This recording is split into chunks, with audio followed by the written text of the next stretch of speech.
আমার যখন কোনো ব্যক্তি কালেমা শাহাদাতের সাক্ষী দেবে, ওই ব্যক্তিটা আর স্বাধীন থাকবে না, সঙ্গে সঙ্গে পরাধীন হয়ে যাবে।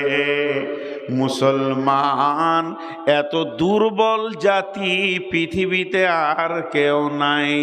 মুসলমান দুর্বল, মুসলমানরা সবল নয়, এদের গায়ের ক্ষমতা কম, এরা হলো দুর্বল।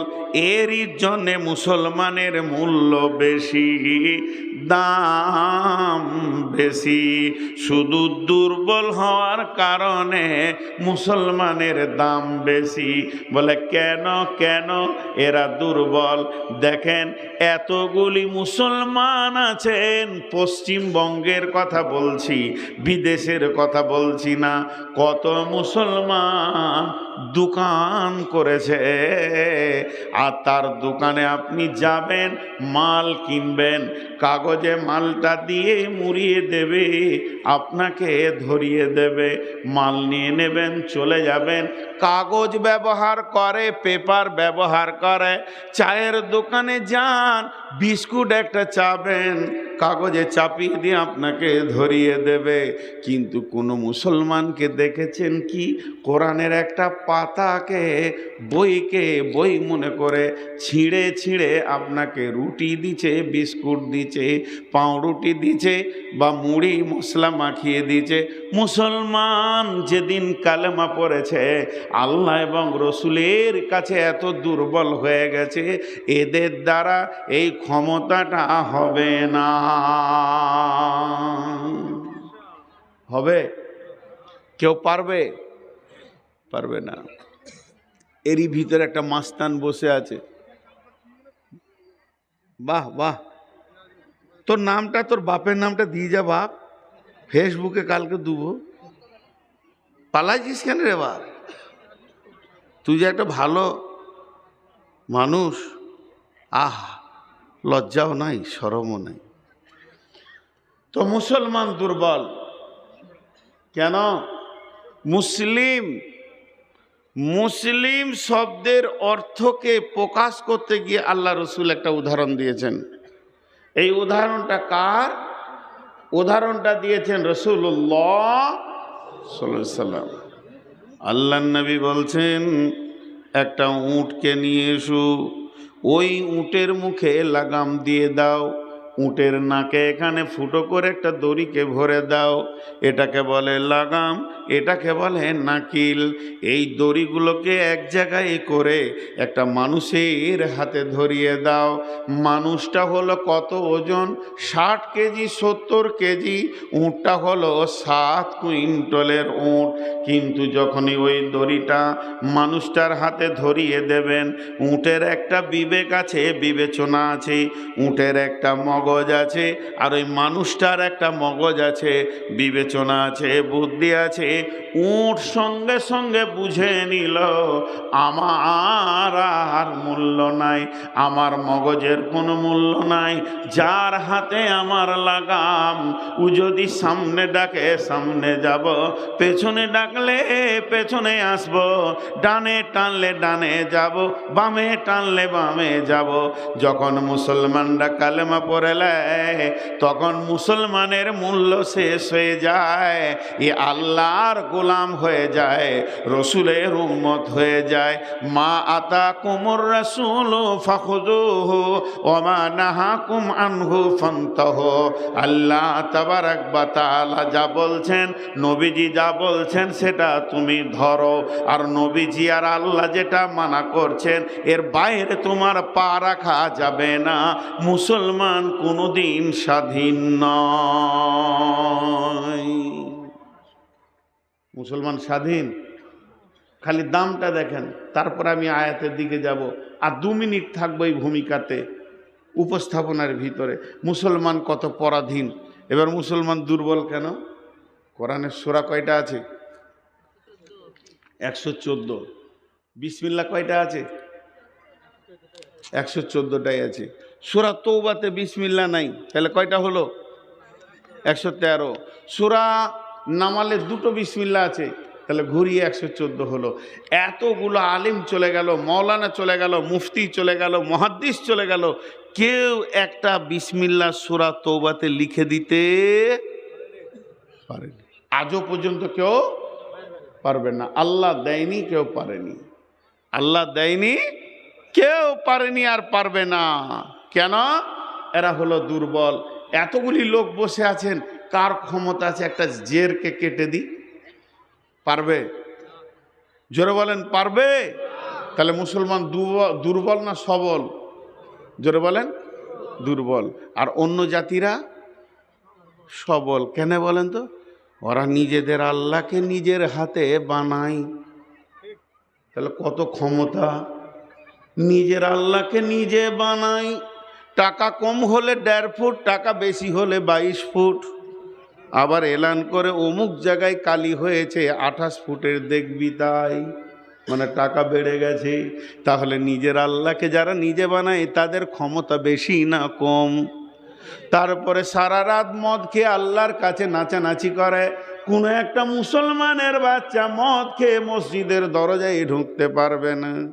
তাহলে দুর্বল, ইয়ার বুদ্ধি কম, হুঁশ কম। কিন্তু আর আবার আল্লাহর সামনেই মদের বোতল নিয়ে নাচানাচি করে। মদটা যখন খাওয়া হয়, আল্লাহকে যখন পুজো করা হয়ে যায়, তুলে নিয়ে গিয়ে নদীতে ফেলে পাছায় লাত মারে। তাহলে তাদের বল বেশি, তাদের ক্ষমতা বেশি। তারা আমাদের থেকে অনেক গুণে ক্ষমতা রাখে। বন্ধুরে, দেবগ্রাম মোড়টা পার হয়ে যাবেন, বরগাছের নিচে আল্লাহর শপিং মল আছে। তারা পানিতে গলছে, পচে যেছে, নদীর ঘাটে কতগুলো পড়ে আছে। তারা নিজের আল্লাহকে ওই জায়গায় রেখে দিতে পারে যেখানে কোনো মূল্য নাই। তাহলে মুসলমান হলো দুর্বল। মুসলমান পেচ্ছাপ করবে, তাও নবীজিকে জিজ্ঞেস করতে হবে আমি কেমনভাবে পেচ্ছাপ করব, কোন হাতে তাহারাত করব। মুসলমানের মুখে যদি থুতু আসে, ডান দিকে ফেলবো না বাম দিকে ফেলবো? নামাজের ভিতরে থুতু এলে কি করব? এরা নিজেরা স্বাধীন নয়, এরা পরাধীন। আল্লাহ যেটা বলবেন, নবীজি যেটা বলবেন, তার বাইরে এদের চলার ক্ষমতা নাই। এই বস বস বস বস। আমার বুড়োর ছবি নিতে এসেছিস। যখন ইয়ং ছিলাম, ছবি দেওয়ার লেগে দৌড়ে বেড়াচ্ছিলাম, তখন কোথায় ছিল? হ্যাঁ, এখন বুড়িয়ে গেছি তো ছবি নিতে এসছি। রসকস শেষ, যে ছবি নিব। তো মুসলমান হলো। এবার আল্লাহ কি বলছেন, আমি আয়াতে যাচ্ছি। বিসমিল্লাহির রহমানির রহিম। ইন্নাল্লাহা আশতারা মিনাল মুমিনিনা আনফুসাহুম ওয়া আমওয়ালাহুম বিআন্না লাহুমুল জান্নাহ ইকাতিলুনা ফি সাবিলিল্লাহি ফায়াকতুলুনা ওয়া ইউকতালুনা ওয়া'দান আলাইহি হাক্কান ফিত তাওরাতি ওয়াল ইনজিলি ওয়াল কুরআন ওয়া মান আওফা বিআহদিহি মিনাল্লাহি ফাস্তাবশিরু বিবাইয়িকুমুল্লাযী বা'য়াতুম বিহি ওয়া যালিকা হুয়াল ফাওজুল আযীম। আল্লাহ বলছে, মুমিনের জান আর মালকে আমি জান্নাতের বিনিময়ে কিনে নিয়েছি। মুমিনের জান আর মুমিনের মাল আল্লাহ জান্নাতের বিনিময়ে কিনে নিয়েছে। একটু অ্যাটেনশন হয়। মুমিনের সমস্ত মাল আর মুমিনের জান আর নিজস্ব নয়। আল্লাহ বলছে আমি জান্নাতের বিনিময়ে কিনে নিয়েছি। জান্নাতের বিনিময়ে আল্লাহ জান্নাত দেবেন। বিনিময় রেস্টি একটা হয় না? দলিলে লেখা আছে, আপনার বাড়ির পাশে আমার 5 কাঠা জায়গা আছে, আর আমার জমির পাশে আপনার 10 কাঠা জমি আছে। আমরা আপোস করলাম যে আপনার জমিটা আমাকে দিয়ে দেন, আলটা ভেঙে দিয়ে একটা জমি করে নিই, আর আপনার বাড়ির পাশে আমার 5 কাঠাটা আপনি নিয়ে নেন, এটাকে বিনিময় রেস্টি বলে। তো আল্লাহ তাবারক ওয়া তাআলা বলছেন, আমি জানকে আর মালকে মমিনের কিনে নিয়েছি, মমিনের সঙ্গে আমি বিজনেস করব, কাফেরের সঙ্গে করব না। আমি বিজনেস মুশরিকের সঙ্গে করব না, মুনাফিকের সঙ্গে করব না। আমি বিজনেস করব তো মমিনের সঙ্গে করব, মমিনরা ওয়াদা ঠিক রাখবে, এর জন্য আমি মমিনের সঙ্গে বিজনেস করতে চাই। আল্লাহ বলছেন, আমি মমিনের জানমালকে কিনে নিলাম, কিসের বিনিময়ে? বিআন্না লাহুমুল জান্নাহ, জান্নাতের বিনিময়ে। সেই জান, ওই মাল কোন জায়গায় ব্যয় হবে এরপরে আমি আপনাকে বলবো। আমার আল্লাহ বলছে, তোকে আমি যে জায়গায় জানকে ব্যয় করতে বলবো, যে জায়গায় মালকে ব্যয় করতে বলবো, এই মালগুলি জানকে তুমি সেই জায়গায় ব্যয় করবে। তুমি হলে রাখোয়াল, আমি তোমার কাছে ওগুলো রেখেছি। মালটা তোমার নয়, জানটা তোমার নয়। আমরা যতজন এখানে বসে আছি কেউ স্বাধীন নাই। কালকে আমি থাকার ইচ্ছা করছি, আল্লাহ বলছে না, তোকে তো আমি কিনে নিয়েছি, তুই চলে আয়, আল্লাহর হুকুমটাই হবে। আমি বলছি এখনো 20 বছর থাকবো, আল্লাহ বলছে তোকে মাত্র 6 মাস আমি রাখবো, ওটাই হবে। এবং সমস্ত আমার মাল, একদম তিল থেকে তাল পর্যন্ত যত আমার মাল আছে, সমস্ত মালকে আমার রব কিনে নিয়েছেন। কিসের বিনিময়ে কিনেছেন? জান্নাতের বিনিময়ে কিনেছেন। আল্লাহ বলছে, তুই এক হাতে আমাকে তোর জান আর মাল দে, আর আমি আল্লাহ তোকে আর এক হাতে আমার জান্নাতকে তোর হাতে তুলে দিব। অতএব জান্নাতের বিনিময়ে কিনে নিয়েছি। ইকাতিলুনা ফি সাবিলিল্লাহ, আল্লাহর রাস্তায় গিয়ে তোকে জিহাদ করতে হবে। এই জান আর মাল নিয়ে আল্লাহ দিনকে আগে বাড়ানোর জন্য তোকে মেহনত করতে হবে। ইকাতিলুনা ফি সাবিলিল্লাহ ফায়াকতুলুনা ওয়া ইউকতালুনা, প্রয়োজন হলে তুই কতল করে পিস পিস বানিয়ে দিবি রে, আবার প্রয়োজন হলে তুই নিজে কতল হয়ে যাবি। মেন হচ্ছে আমার দিনটা যেন ঠিক থাকে, আমার দিনের জন্য তোকে বানিয়েছি। এই পৃথিবীতে আমি আলু চাষ করতে চাই নাই, এই পৃথিবীতে আমি কচুর চাষ করতে চাইনি, এই পৃথিবীতে আমি ধান গম ধুনে জিরে চাষ করতে চাইনি। আমি রব যেটা চেয়েছি, আমার কোরআনের চাষ সারা পৃথিবীতে চলবে। এই চাষটা তোদের কি করতে হবে? তোদের রক্তে এটা পৃথিবীতে এসেছে, তোদের রক্তের বিনিময়ে টিকে থাকবে, আবার তোদের এই রক্তে পৃথিবীতে এটা বপন হবে। অতএব আমি তোদের কাছে চাই, ইকাতিলুনা ফি সাবিলিল্লাহ, আল্লাহর রাস্তায় বেরিয়ে যাও এবং কি করো?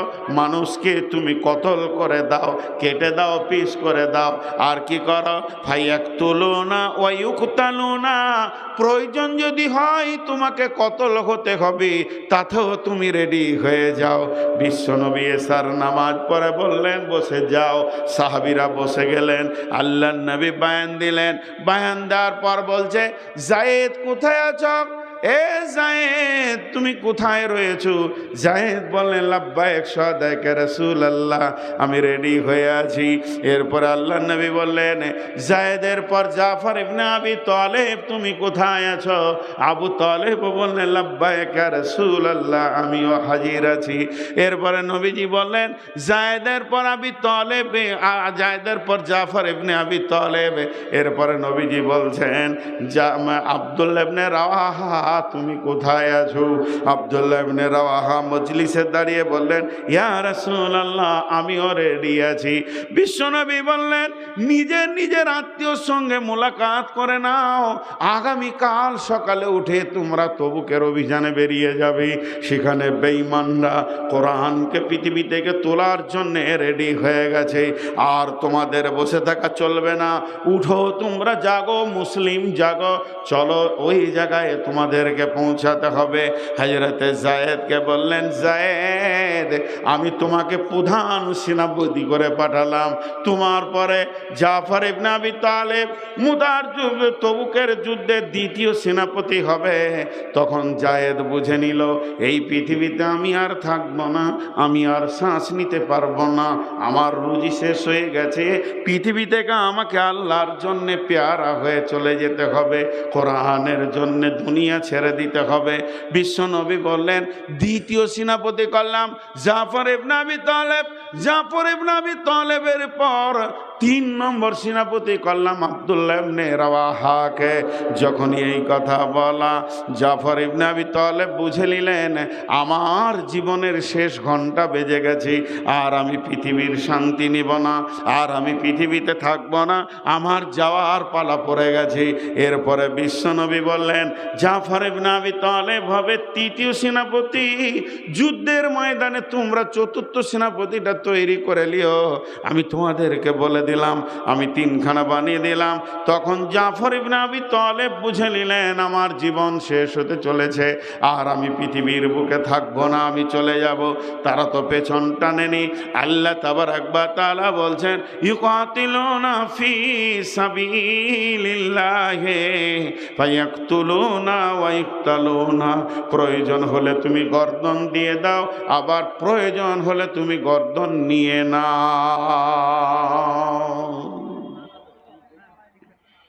জি, 3 জন সাহাবী গেলেন, যুদ্ধের মহড়া শুরু হয়ে গেল। প্রথম হযরতে যায়েদ যুদ্ধ পরিচালনা করতে লাগলেন। যুদ্ধের পরিচালনা করতে করতে কয়েকজন বেঈমানকে জাহান্নামের টিকিট দেওয়ার পর নিজে শাহাদাত বরণ করলেন। হযরতে জাফর ইবনে আবি তালেব ধরে গিয়ে ইসলামের পতাকাটা ধরে নিলেন। যেহেতু তাকে দ্বিতীয় সেনাপতি বানানো হয়েছে, বেঈমানরা ডান হাতটা কেটে দিল, বাম হাতে করে ধরেছেন, বাম হাতটা কেটে দিল, 2 পাই দিয়ে জড়িয়ে ধরেছেন, এরপরে দাঁত দিয়ে জড়িয়ে ধরেছে, 2টি পাকে কেটেছে। হযরতে উবাদা রাদিয়াল্লাহু তাআলা আনহু দেখছেন মানুষ নাই, কিন্তু ইসলামের পতাকা কেন মাটিতে পড়েনি, ওপর দিকে পথ করে উঠছে। দৌড়ে গিয়ে দেখছে কেউ নাই। হযরতে জাফর পতাকাটাকে দাঁত দিয়ে ধরে রেখেছে। উনি যখনই ধরে নিলেন সঙ্গে সঙ্গে বললেন, ভাই উবাদা আমার বিদায় সালামটা রসুলকে দিয়ে দেবে, আমি যেন জান্নাতের সেন পেয়েছি, বিদায় নিতে চলেছি। হযরতে জাফর চলে গেলেন। 3 নম্বর সেনাপতি আব্দুল্লাহ ইবনে রাওয়াহা দিনকে বাঁচানোর জন্য এগিয়ে চলে এলেন। তারা জানে আমাকে জান দিতে হবে, আমি মুসলমান, আল্লাহর কালামের জন্যে আমার জান দিতে হবে। তিনি ঝাঁপ দিয়ে এসে পৌঁছে গেলেন। বন্ধুরে আমার, তিনিও আল্লাহর পেয়ারা হয়ে চলে গেলেন। আল্লাহ তাবারাক ওয়া তাআলা এরই জন্যে বলছেন, ও বিলকুমারীর মুসলমান, তোদের জান আর তোদের মালকে আমি জান্নাতের বিনিময়ে কিনে নিয়েছি। মাথা ঠিক আছে? আর হ্যাঁ, মানুষ পাগল হয় কি এরকম পাগল হয়? আমি জান্নাতের বিনিময়ে কিনে নিয়েছি। তাহলে চিন্তা করেন আজকে আমরা জানমালকে কোথায় রেখেছি? আমরা ভাবছি আমার মাল। কে বলেছে আমার মাল? মাল তো আল্লাহর, আমি রাখোয়াল। মাল তো আল্লাহর, আমি রাখোয়াল। আমার কি কোনো ক্ষমতা আছে? ভাইরা আমার, আল্লাহ তাবারাক ওয়া তাআলা বলছেন বিসমিল্লাহির রহমানির রহিম, ইয়া আইয়ুহাল্লাযীনা আমানু হাল আদুল্লুকুম আলা তিজারাতিন তুনজিকুম মিন আযাবিন আলীম তুমিনুনা বিল্লাহি ওয়া রাসূলিহি ওয়া তুজাহিদুনা ফি সাবিলিল্লাহি বিআমওয়ালিকুম ওয়া আনফুসিকুম যালিকুম খায়রুল লাকুম ইন কুনতুম তা'লামুন। আজকে আমাদের অবস্থা কি? ইসলাম পচে যাক, আমি যেন ভালো থাকি, অক্ষত থাকি। হ্যাঁ, মাজ আর মুমাব্বাজ দুই ভাই। আমি কয়েকটা জিহাদের ছোট ছোট ঘটনা আপনাদের কাছে শোনাবো। মাজ আর মুমাব্বাজ দুই ভাই। জি, আল্লাহ নবীকে এসে বলছেন, ইয়া রাসূলুল্লাহ, আমাদেরকে জিহাদের পারমিশন দেওয়া হোক। ইয়া রাসূলুল্লাহ, ইয়া হাবিবাল্লাহ, আমাদেরকে জিহাদের পারমিশন দেওয়া হোক।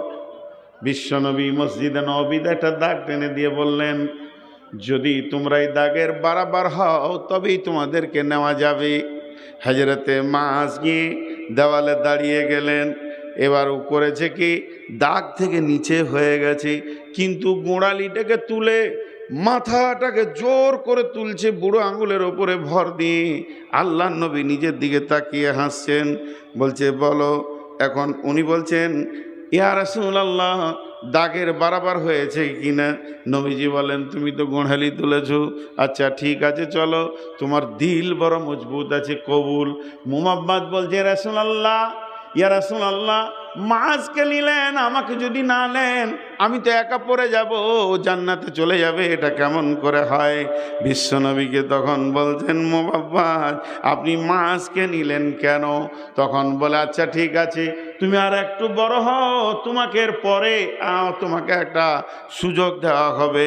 তখন মুমাব্বাদ বলছেন, ইয়া রাসূলুল্লাহ, মাছকে বলেন আমার সঙ্গে লড়াই করবে, যদি ওকে তুলে আছাড় না মারতে পারি তাহলে আমাকে লিবেন না। বলে ঠিক আছে, তোমরা দুইজনে লড়াই করো, যে জিতবে তাকেই নেওয়া হবে। মাছের গলাটাকে মুমাব্বাস ধরেছে, কানে কানে ফিস ফিস করে বলছে, ভাই তুই তো বড় ভাই, আমি হলাম ছোট ভাই, তুই আগে জান্নাতে চলে যাবি, আমি পেছনে পড়ে যাব, এটা কেমন করে হয়? তুই আমাকে ছেড়ে কেমন করে জান্নাতে থাকবি রে? একসঙ্গেই তো ঘোরাফেরা করি, তাহলে একটা কাজ কর, তুই আমাকে তুলে একটা আছাড় মেরে দে, তারপরে তুই সুযোগ দিবি, শরীরটা ঢিল করবি, আমি তুলে তোকে একটা আছাড় মারবো, তুই একবার আমাকে মারবি, তোকে একবার আমি মারবো। বিশ্বনবী কি ফাইসালা দেয় দেখব। ঘটনা তাই ঘটলো, মুমাব্বাজকে তুলে একটা আছাড় মারলো, পাল্টা মুমাব্বাজ মাছকে ধরে একটা আছাড় মেরে দিয়েছে। দুইজন ধুলো মেখে দাঁড়িয়ে আছে। বিশ্বনবী বলছেন, চলো, তোমাদের দুইজন কি পারমিশন দেওয়া হলো? এবার তারা দুইজন কাঁধে তালোয়ার নিয়ে ওহুদের প্রান্তে চলে গেছে। ওহুদের প্রান্তে ঘুরতে ঘুরতে কাকে পাবো কাকে পাবো, দুই ভাই বলছে, আবু জাহেলকে দুনিয়া ছাড়াবো, রসুলকে বড় কষ্ট দিয়েছে আবু জাহেল। আমি মায়ের কাছে শুনেছি, আব্বার কাছে শুনেছি, আবু জাহেল বড় কষ্ট দিয়েছে। সাহাবীদের ভিতরে খুব ঘোরাঘুরি করছে। বড় সাহাবীরা বলছে, তোরা ছোট মানুষ, একটু চুপ থাক, এত বাড়াবাড়ি কেন? কাজের কাজ যখন শুরু হবে তখন দেখা যাবে। বলে, চাচা আমাদের আর বাচক মানছে না, তর সইছে না, একবার আবু জাহেলকে দেখি দাও। এইভাবে গিয়ে জামার কোন ধরে টানছে। কার জামা ধরে টেনেছিলেন? আব্দুর রহমান ইবনে আওফের জামা ধরে টানছে। বলে, চাচা আবু জাহেল কোনটা? বলে, আবু জাহেল কি করবি তোরা? জানিস কত বড় বীর, কি করবি তোরা? বলে, ওইটা কি খাবো, ছোটোখাটো খাবো না। আল্লাহ যখন বলল, আব্দুর রহমান ইবনে আওফ বলছে, ওই যে ঘোড়ার ওপরে যে মাস্তানটা সিনা উঁচু করে বসে আছে, ওটা আবু জাহেল। দুইজন চলে গেল, একদম ওদের ভিড়ে ঢুকে গেল। এমনি করে নিচে থেকে বলছে, তুমি আবু জাহেল? বলে, হ্যাঁ আমি আবু জাহেল। সত্যি তুমি আবু জাহেল? বলে, হ্যাঁ আমি আবু জাহেল। কেয়ার করছে না, ছোট ছেলে তো, ওই লাগে আবু জাহেলও তো গুরুত্ব দিচ্ছে না। তুমি যে নবীজিকে মেরেছিলে সেই আবু জাহেল? বলে, হ্যাঁ আমি সেই আবু জাহেল। তুই যাকে খুঁজছিস আমি সেই আবু জাহেল। মাছ বলছে, তোকে আর লয়, মারলো, কোপ পায়ে গিয়ে কোপ পড়লো। তখন আবু জাহেল বুঝে নিয়েছে, ওরে বাবা, ছোট মরিচ হলে কি হবে, ঝাল তো অনেক বেশি রয়েছে দেখছি। মাঝের যখনই দাঁত পড়েছে, সঙ্গে সঙ্গে মুমাব্বাজ আর একটা কোপ মেরেছে। আবু জাহেল ঘোড়া থেকে নিচে পড়ে গেল। যেই নিচে পড়ে গেল, বলে আর কি আর করা যাবে না। আবু জাহেল মাঝের এখানে একটা কোপ মারলো, হাতটা লটকে গেছে, সামান্য চামড়াতে আটকে আছে, এরকম লড়ছে। মাঝ কি করলো, এই হাতটা আমার ডিস্টার্ব করছে বলে পায়ে রেখে টেনে ছিঁড়ে দিয়ে এক হাতে দুই ভাই আবু জাহেলকে মাটিতে শুইয়ে দিল। কেউ কেউ বলে ওই অবস্থায় একজন বড় সাহাবী গিয়ে আবু জাহেলের দেহ থেকে মাথাটা আলাদা করে দিয়েছিলেন। কোনো ঐতিহাসিকবিদরা বলছেন না, মাজ আর মোমাব্বাজ দুইজন শিশুকে দিয়ে আল্লাহ আবু জাহেলের মতো মাস্তানটাকে কবরে শুইয়ে দিয়েছে। তার মানে কি, ইকাতিলুনা ফি সাবিলিল্লাহ, হে মুসলমান তোমরা জাগো, আল্লাহর জন্যে জান দিতে হবে, একদিন আগে একদিন পরে। এত ভিজে বিড়াল হলে হবে না, তাহলে তোমরা লুটে লুটে সব চলে যাবে। আল্লাহ তাবারাক ওয়া তাআলা বললেন, তোদের জানকে আমি কিনে নিয়েছি, জান দিবি তো জান্নাতুল ফেরদাউস পেয়ে যাবি, কারণ জান্নাত তোদের জন্যে অপেক্ষা করছে, হুর পরীরা তোদের জন্যে গান গাইছে। হে মুজাহিদের দল, ফি সাবিলিল্লাহি বিআমওয়ালিহিম ওয়া আনফুসিহিম, আল্লাহ তাবারাক ওয়া তাআলা বলছেন আমি তোদের জান এবং মালকে কিনে নিয়েছি। হাজি ভাই একদম বিরক্ত হবেন না, বসেন বসেন বসেন। এমন কিছু শীত আসেনি, যথেষ্ট পরিমাণে এখন মানুষের শীত কমে গেছে। এ তো গেল একটা। জি, আল্লাহ তাবারাক ওয়া তাআলা কিয়ামতের মাঠে বিচার নেবেন। কেমন বিচার নেবেন? তুমি মাল কোথা খরচা করেছো আর জান কোথা খরচা করেছো। জান কোথা খরচা করতে হয় আমাদের জানা নাই, আর মাল কোথা খরচা করতে হয় এ জ্ঞানটাও আমাদের নাই। ছোট দুটি আরও ঘটনা আপনাদেরকে শোনাতে চাই, কিন্তু মানুষ ব্যাপক হারে উঠছে, কেন উঠছে বুঝতে পারছি না। আজকের বায়ান কি আপনাদের বিরক্ত লাগছে নাকি? তার জন্যে আজকের বায়ান খালি জিহাদের ওপরে বলবো, নিয়ত করে নিয়েছি, তাতে আপনাদের যতই বিরক্ত লাগুক। কারণ জিহাদ নামে বক্তব্যটা আমাদের কাছে বিলুপ্ত হয়ে গেছে, যে সাহাবীরা কিভাবে দিনকে এনে আমাদের হাতে তুলে দিয়েছেন। জি ভাই, একটু ভাবেন, একটু। আমাকে ডাকছে কে? ও আচ্ছা আচ্ছা আচ্ছা আচ্ছা, আপনাদের বিরক্ত লাগছে নাকি? এবার একটা ঘটনা শুনেন। ঘটনা দেখেন সাহাবীদের সাহস কেমন ছিল, আল্লাহ জানকে কিনে নিয়েছেন। আর ওখানে কি বলছেন? ইয়া আইয়ুহাল্লাযীনা আমানু, হে ঈমানদারেরা, হাল আদুল্লুকুম আলা তিজারাতিন তুনজিকুম মিন আযাবিন আলীম, তোমাদেরকে কি এমন একটা ব্যবসা শিখিয়ে দেব না, যে ব্যবসাটা করলে তোমরা আযাবে আলীম থেকে বেঁচে যাবে।